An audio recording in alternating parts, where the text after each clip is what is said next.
Olá pessoal, sou o pastor messiânico Jonathan e estamos aqui trazendo mais um vídeo da série Epístola aos Hebreus, certo? E dentro dessa série iremos hoje estudar o capítulo 5 da Epístola aos Hebreus e veremos o que é que o apóstolo Paulo tem assim a nos passar dentro dessa epístola aqui, certo? Hoje vamos tratar sobre as obrigações do sumo sacerdote.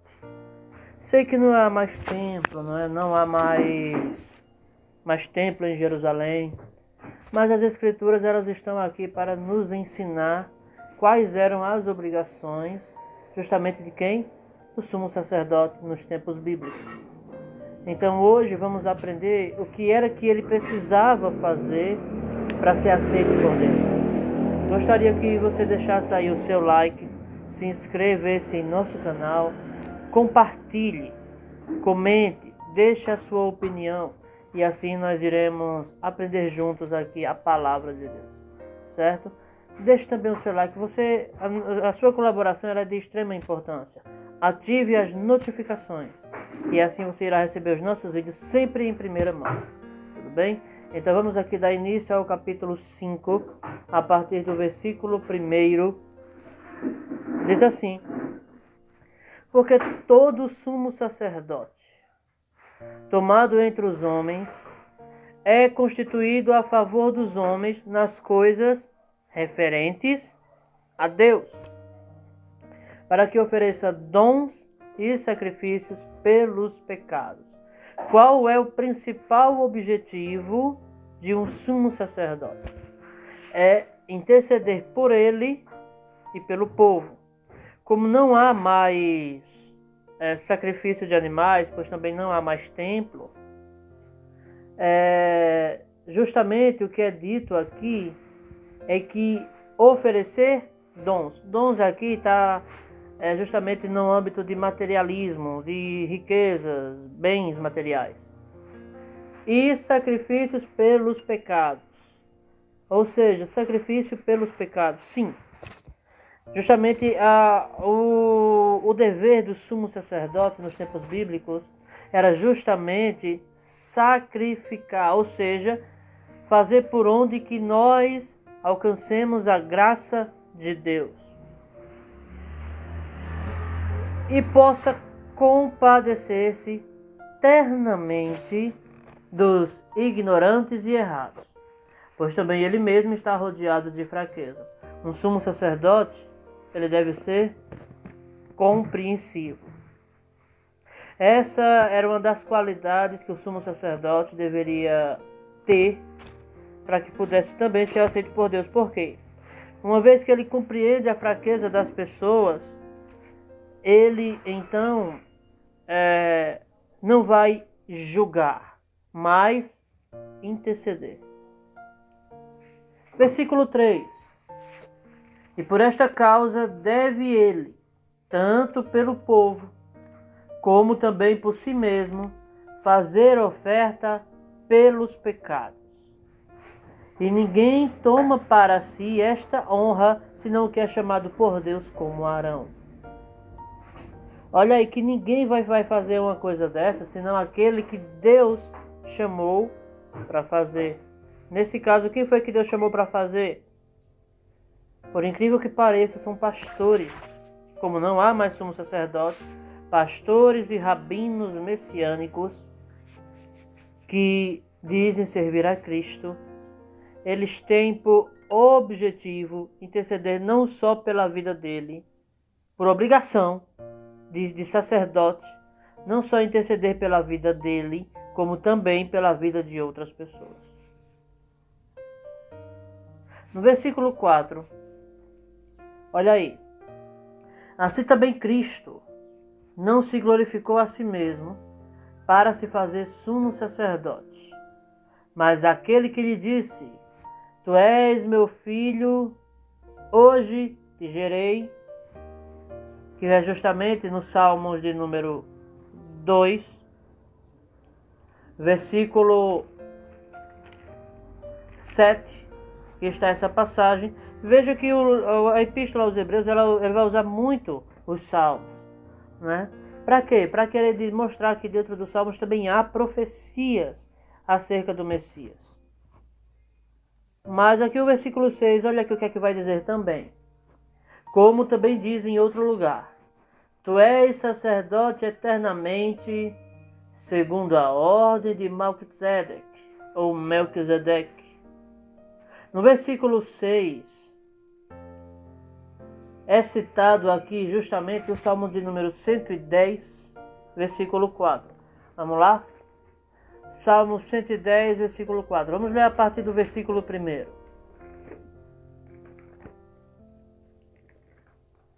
Diz assim, ó. Disse o Senhor ao meu Senhor: Assenta-te à minha mão direita, até que ponha os teus inimigos por escabelo de teus pés. O Senhor enviará o cetro da sua fortaleza desde Sião, dizendo: Domina no meio dos teus inimigos. O teu povo será muito voluntário no dia do teu poder, nos ornamentos de santidade, desde a madre da alva. Tu tens o orvalho da tua mocidade. Jurou o Senhor e não se arrependerá. Tu és o sacerdote eterno, segundo a ordem de Melquisedeque. Ou seja, meus queridos, nós vamos ver aqui que essa citação do versículo 6 de Hebreus 5, ela está justamente no âmbito de falar do Messias. Pois você vai ver no versículo 1 do Salmo 110, 1, que o salmista Davi ele vai dizer: Disse o Senhor a quem? Ao meu Senhor. Veja que há aí uma diferença de personalidade. O Senhor não poderia falar consigo mesmo. Pelo contrário, o Todo-Poderoso fala com o seu Filho e diz: Assenta-te à minha direita, até que eu ponha os teus inimigos por escabelo dos teus pés. Versículo 7. O qual, nos dias da sua carne, oferecendo com grande clamor e lágrimas, orações e súplicas ao que o podia livrar da morte, foi ouvido quanto ao que temia. O que isso significa? Ouvido quanto ao que temia, ou seja, ele foi livre da morte, pois esse era o seu temor. Versículo 8. Ainda que era filho, aprendeu a obediência por aquilo que padeceu. Ou seja, o sofrimento fez justamente com que ele aprendesse a obedecer. É justamente isso aqui, meus queridos, que precisamos compreender, que o sofrimento ele vem para nos ensinar a nos aproximarmos mais de Deus. Versículo 9. Sendo ele consumado, veio a ser a causa da eterna salvação para todos os que lhe obedecem. Aqui nós vamos ver justamente uma referência a Números capítulo 32, versículo 12 em diante. Vamos lá. Livro de Números 32.